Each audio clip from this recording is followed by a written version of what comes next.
Hello everyone, welcome back to my new daily blog. কেমন আছো সবাই? চলো আজকে রান্না করতে করতে তোমাদের সাথে একটি ছেলে আর একটি মেয়ের জীবন কাহিনী শেয়ার করি। সব ভালোবাসা কিন্তু পূর্ণতা পায় না, কিন্তু কিছু কিছু ভালোবাসা পূর্ণতা পেয়েও আবার তাদের মধ্যে কিছু না কিছু অপূর্ণতা থেকে যায়। একটা মেয়ে একদিন ফেসবুক স্ক্রল করতে করতে তার মেসেঞ্জারে দেখে একটা ছেলে SMS করেছে।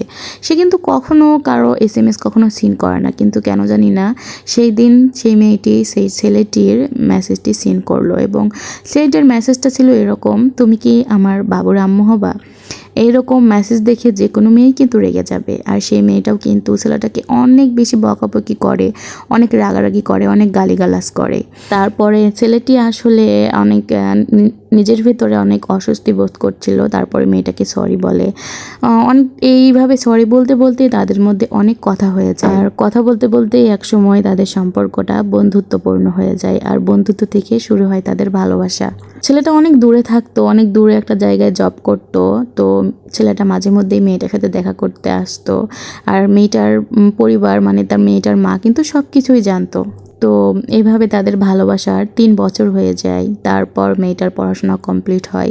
তাদের মেয়েটার বাসা থেকে বিয়ের জন্য অনেক চাপ দিতে থাকে। তখন মেয়েটা তার মাকে বলে যে সে কিন্তু তাকে ছাড়া অন্য কাউকে বিয়ে করবে না। তো মেয়েটার মাও সব কিছু ম্যানেজ করে তাদের বিয়ে ঠিক হয়। অনেক ধুমধাম করে কিন্তু তাদের বিয়ে হয়। দুই পরিবারের সম্মতি নিয়ে, সবার দোয়া ভালোবাসা নিয়েই কিন্তু তাদের বিয়েটা হয়।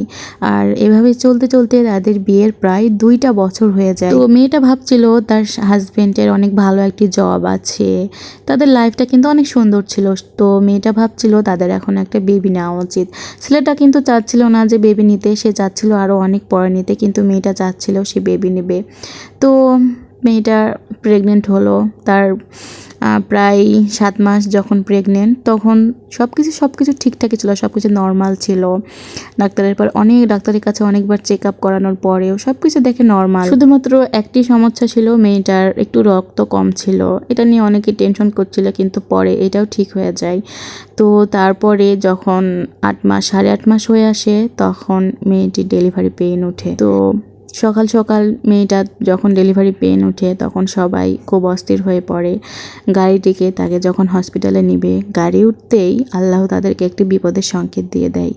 যখন তারা গাড়িতে উঠবে, সেই সময় তার হাজবেন্ডের হাত থেকে ফোনটা পড়ে গিয়ে তার হাজবেন্ডের ফোনটা ভেঙে যায়। এটা দেখে মেয়েটা অনেক ভয় পেয়ে যায় যে একটা ভালো কাজে যাচ্ছে, কিন্তু যাওয়ার সময় এরকম ভাঙাচোরা। মেয়েটা অনেক বেশি ভয় পেয়ে যায়। তখন তার পরিবারের মানুষ, তার হাজবেন্ড তাকে অনেক সাপোর্ট করতে থাকে যে কিছু না কিছু হবে না, চলো, তাকে অনেক সাহস দিতে থাকে। তারপরে মেয়েটা একটা ক্লিনিকে গিয়ে ওঠে, কিন্তু সেখানে আসলে যে কোনো কারণেই হোক সেখানে ভর্তি হতে পারেনি। তারপরে সে চলে যায় সরকারি একটা হসপিটালে। অনেক কষ্টের পরে মেয়েটার একটা ফুটফুটে কন্যা সন্তান হয়। কন্যা সন্তান হলে নাকি আল্লাহর রহমত অনেক বর্ষিত হয়, কিন্তু তাদের জীবন কাহিনীতে তাদের মেয়ে সন্তান হওয়ার পর থেকেই তাদের আসলে জীবনে অনেক দুঃখ নেমে আসে। গল্পের পরবর্তী অংশ শুনতে অবশ্যই সাথে থাকতে হবে।